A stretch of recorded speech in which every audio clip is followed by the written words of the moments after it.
Well, good morning to you. I've been thinking a lot of late about the notion of being lost. It happens to all of us one time or another in life, often, regularly.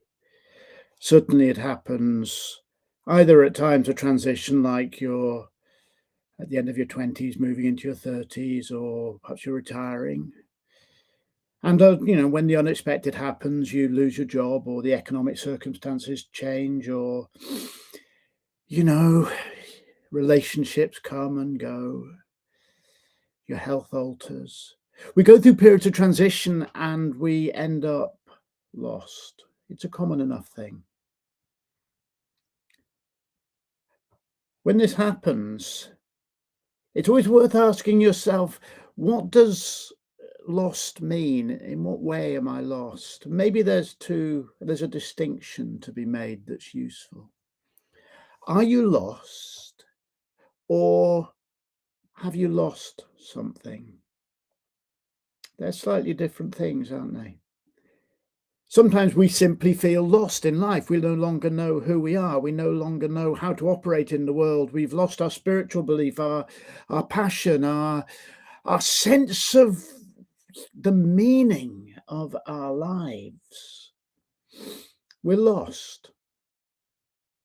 But sometimes when you feel lost, you're not really lost. You've just lost something. You've lost a dream. You've lost an ambition you used to have. You've lost faith in a series of steps that you thought were going to be yours. You used to be one sort of person and you lost yourself. There's a difference between an existential or spiritual feeling of being lost and a slightly more practical thing of there are things that I used to have that I no longer have. Now, they're both quite difficult circumstances and life conditions to go through, but they are slightly different. If you have lost your connection with the joy of making music or of dancing or of socializing or of running over mountains, whatever your joy was, there's no point necessarily in looking into your soul to see where you put them. You know where you put them. You stop doing them. You put them down somewhere in the past. If they matter to you, start making music again. Start running over mountains. Start painting. Start whatever it is that you've stopped. If you used to believe in yourself as one sort of person and you no longer do treat yourself as that sort of person, it's something you've lost, you've put down. How about you go and pick it up again? But if you are spiritually or existentially lost, a real sense that you just don't know the purpose of what you're doing right now, then no single thing is going to alter that. Both those forms of loss are painful sometimes, certainly relevant, but there's no point in looking outside of yourself for meaning in doing things if your sense of loss is internal, your loss of a sense of self, a sense of purpose, a sense of spiritual connectedness. Similarly, you don't really need to spend too much time introspecting if what you've lost is that you've stopped doing stuff that used to mean a lot to you. Instead, make the commitment to start it again. As we move forward through life, it's really useful to remember what baggage to put down. Stop carrying those useless thoughts. Stop carrying those outdated self-images. But by the same token, it's really useful to remember what baggage to bring forward. If you identify yourself in part as someone who makes music or volunteers in your community or paints pictures or whatever it is that you do, and you've stopped doing it, one way to stop being lost is to start doing it again.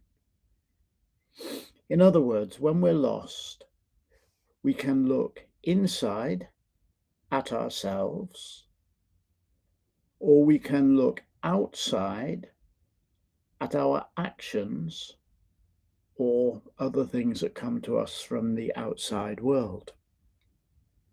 If you're lost, a starting point, that's ironic, a starting point is to stop. Not to keep driving forward, going, I'm lost, keep going, I'm lost, keep going. If you're lost, stop, pause, look around, become present, listen for insights, encourage yourself. Encourage, there's a word. You know what the heart of the word encourage is? Courage. Be brave. Give yourself bravery.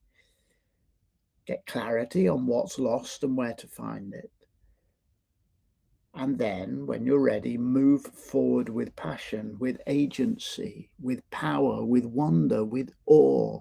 Now, all of those steps are steps that you can do on your own. It's much easier to do them with a coach.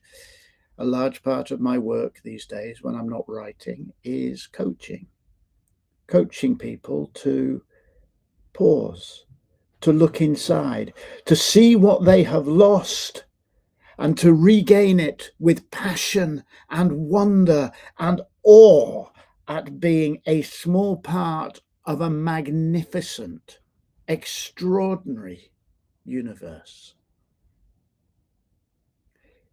So, if you feel lost, ask yourself, are you lost? Or have you lost something? That's a starting point for rediscovery. If you'd like to work with me on that process, this is what I do. I walk with people as they rediscover the wonder of what it is to be alive. If you want to talk about working with me, reach out. I'm currently offering short coaching programs, 3 in 3, 3 sessions in 3 weeks, and longer and year-long mentorships and so on. I've room for a couple of clients at the moment. But more than all of this, if you're feeling lost, give yourself a moment to pause, however long that moment is. Give yourself a moment to pause and ask, in what way am I lost? Because until you know the question, you can't possibly begin to find the answer. Have a wonderful Sunday, my friends.